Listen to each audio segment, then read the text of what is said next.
So now let's see how we can insert external links to other documents or to other websites. So to do that, I'm just going to select out this sentence right here and then right click on it. And then over here, you get the link option. Alternatively, you can also click on the insert link button right here.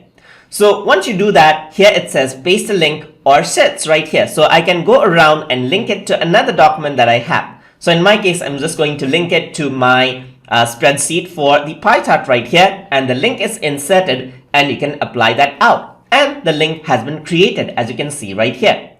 I can go over here, right click, and then I can add a link over here. I'm just going to go to link, and in this case I'm going to add in a link to my YouTube channel. So I'm just going to type in http://www.youtube.com/TutorTube right here. So I'm just going to go around, type it out, and press apply. So a link has been created over here as well. So what I'm going to do now is I can go around and then I can remove the link as well. I can just click it, I can copy the link, I can edit the link, I can remove the link. But over here, I'm just going to export this out as a PDF format so that we can see how the link actually works out. So I'm just going to go to download right here, and then I'm going to click on PDF document right here. So it converts and it downloads.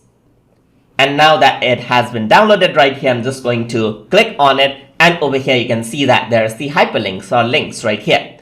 If I were to click on the first paragraph right here, it opens up the page as you can see for the pie chart document that I have. Let me just go back over here. And if I were to click on this one, it goes on to my YouTube channel over here, just like this, as you can see.